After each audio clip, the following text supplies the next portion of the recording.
Hey guys, so this is my final oral presentation. My name is Erin Henry, and a little bit background, I am a double doc student, so I'm still in my undergrad year. I'm a senior this year, but I'm also working on my master's as well. And yeah, I've not ever been in a classroom, so a lot of my experiences and things I'll talk about in this are strictly from my student teaching or my classes that I've taken as an undergrad or this summer as a master's student. And so, yeah, I hope you enjoy it. So overall reactions to the class first, I really enjoyed this class. Growing up as a gifted student, I didn't really realize, I guess, all of the different things that are just going on in the gifted education program in general. Just the lack of diversity and the issues with the referral process. Growing up, didn't actually realize that was a thing. I went to a very white school, so I just figured that having all white people in my classes was nothing. Looking back and realizing that we obviously did have a population of minorities in my school, they were just not being represented into the gifted classrooms. The readings were long, but I thought were very beneficial once you got down to the nitty-gritty of them. As well as the discussion posts. So the goals for the class, I picked out these two goals, this one on the next page, just because I feel like that is where I kind of gained all my perspective. So the first one I picked was recognizing prejudice and oppressive institutional structures in education that marginalize gifted students from culturally diverse backgrounds. And I think I kind of did that through the reflections and the discussion posts, just because it made me go back and think about, especially a lot of y'all's facilitations, made me kind of go back and think about my own personal experiences with gifted ed and how I saw it, kind of thing. And just recognizing the institutional structures, like what I was saying earlier about how I just didn't have minority students in my classroom. And I didn't realize that until I got informed on the issues that were going on around it and the referral processes and how biased everything is. And so I feel like I really did that through just all the reflections and everything. And I pulled a quote from the Kindle reading, and it says that racism in America is a white problem and is woven into our institutions and our culture, and we must all recognize how we benefit by racism and are caught in its web. Whites can and must change themselves, change their institutions, and change their culture. And I kind of pulled that quote because I feel like once you do this particular goal and once you recognize the prejudice, what's next kind of thing. And so I kind of pulled it into yes, recognizing that we have institutional racism and that we are marginalizing students and that we are discriminating against students because of where they come from. But this is a white problem, basically, is where we can change and we can change our system, and we can first start by recognizing all the prejudice and then going back and I guess just doing all you can, advocating for it, getting other people informed so that they can see what's going on. I just feel like it's a really good idea. So, the second goal I picked was understanding the role of multiculturalism in addressing patterns of achievement and underachievement in underrepresented populations of gifted students. I feel like I picked this one because this is the one I didn't know a whole lot about. And I feel like I do now, and how because I'm an undergrad, multiculturalism is talked about in every single one of my classes. I get bombarded with multiculturalism education, curriculum, all of this kind of thing. And so I understand the aspect of multiculturalism, but I didn't necessarily understand the impact that it had on the achievement or underachievement, achievement of underrepresented populations.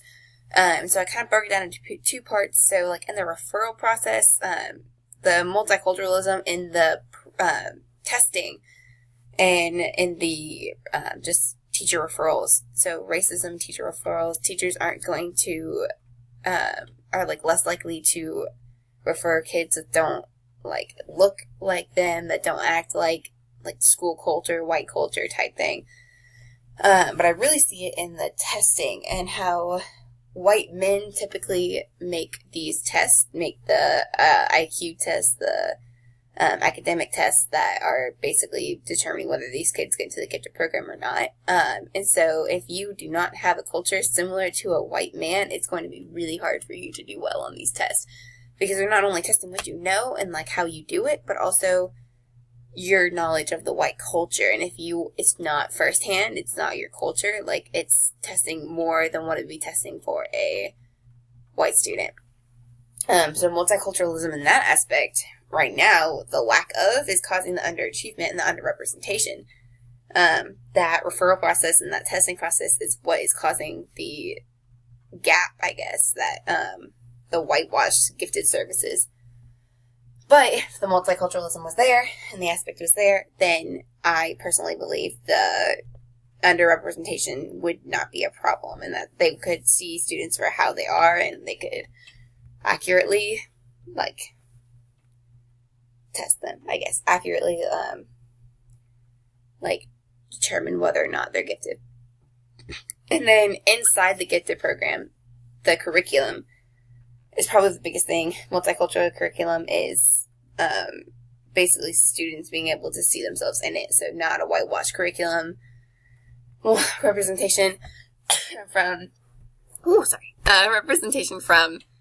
all different types of backgrounds, representation, and just allowing students to like see themselves in the curriculum. So like using minority authors, having pictures of famous like minority people, showing them that they can be successful and that other people have been successful.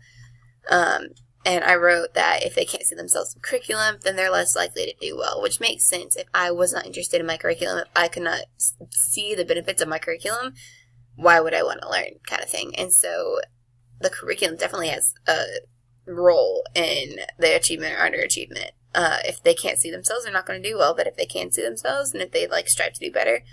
Also talking about high expectations, which I'll talk about in a little bit, but having high expectations for all of your students can also help them achieve better in your class. I just think the higher the expectations, the higher the performance. And so we'll talk about that in a little bit. I don't know. So the curriculum and the referral process, just two parts I kind of understood throughout this entire process that we like really focus on. So future plans. So I did a lot of my personal work, essays and stuff on racial relations. Just because I am a white female, it's, I feel like, not the easiest one, but the one that is most apparent in my life. And so two of the ways I kind of went into this was understanding and affirming the importance of high expectations. So in my first first paper, I talked a lot about race relations and like how, kind of was talking about earlier, and like how I didn't see it at first.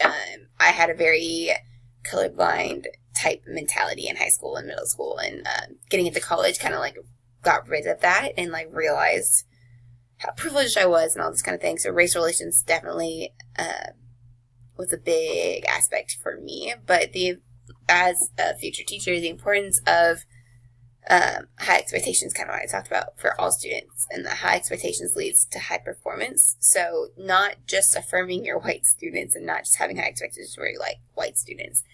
I tell the story to most people. I had my mentor teacher last semester did not do this, and I like definitely learned from her. We had a high population of ESOL students, and so the race thing was there. My students all knew they were different, and she made it very apparent that they were all different and held them to lower standards because they were ESOL students. And she once told us that, oh, well, they need to be at an M at the end of third grade, and this girl was at like an E or an F.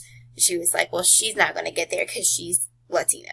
She's Latina. And I was like, okay, that is the definition of a not high expectations for all students. And so just, I personally, it affirmed me the importance of it. And it, like, you could see the, I don't know, I guess the lag from that student because she knew the teacher didn't think she could do it. And so it just affirmed to me, and all of the different readings that we did, also kind of just emphasized the high expectation aspect of, for all students, not just your majority students. And then changing how I see the referral process. So going back to that referral process, I didn't actually realize that it was a bad referral process. I got into the gifted program in second grade, so I really don't remember a whole lot of it, but I can understand now throughout this course how apparent the racism is and how innate racism within the school and within the process is so definitely there. And so I definitely changed how I saw it. I pulled this, not quote, it's like basically a quote, from Fraser Garcia and Passau, that basically that the bias referral process into most gifted programs, can be, and, seeing how biased the referral process into most gifted programs can be, and the different types of excuses made to keep minorities out of the programs. And so I kind of connected that just for the different types of excuses made. And this is like kind of like what, I don't know, just like helped me learn more about the process. Not necessarily like, I think people will all recognize that tests are biased, but the excuses that are made are very on the like DL on the low, and like no one kind of calls people out for making excuses to keep people out of the program. And so excuses like, oh, well, they're an ESOL student, or, oh, they need to work on their English better, oh, it's just not the time, or they don't have the right experiences, they haven't done this or that, and like all of these excuses that are just like crap excuses basically, just to make, I guess, yourself feel better about keeping minorities out of the program, and changing how I see the referral process. So not like me personally coming into education and coming into a classroom, like not making those excuses for myself, and like taking it as is, seeing the biased referral process and being able to, I don't know, just make a difference in my students and not make excuses for the lack of great education and lack of support that they're getting. And so implications that I kind of pulled from all of that, I forgot to take out the little aspect of the prompt, but because I'm still a full-time student, it's really hard for me to like imagine doing this in a classroom, because I don't have my own classroom yet, but I can do this through class discussions, and through discussions with non-ed majors, because I feel like education majors, we all know all of this a lot. We get thrown at it, the multiculturalism aspect, the equity and diversity aspects. So class discussions, just really pulling from my fellow almost teachers, and making sure that we are all having like a really open and honest debate with ourselves, about how we're going to teach going in and how we can better work with issues in our classes, because we're going to see them. And then discussion with non-ed majors, just making sure that they understand, especially when they have kids and come into school, that this is an issue and that you need to talk to your kids about this, and I'm just making it like a whole big thing. And then my future classroom, obviously having high expectations, booting the referral process and not being biased in the referral process, and like actively working towards that, and also advocating for my gifted students who can't advocate for themselves. So if they do feel underrepresented, if they do feel that they're not engaged, like being able to advocate for them. And then the networking aspect, so I pulled these two organizations, the National Black Justice Commission and the National Council of Negro Women Incorporated. So this is just a little bit about them. The NBJC, it's a civil rights organization focused on federal policy, and it's also related to racism and homophobia, which I thought was super interesting, just in the community, which is typically two things that are very separate, but they kind of bring it all together, which I thought was awesome. And they do protests, they do work with Congress and all that, just to make sure that on the federal policy side that everything is being done to end the racism that is going on in our country. And then lastly, the National Council of Negro Women. It's an assembly of National African American women's organizations. So like a bunch of organizations in America.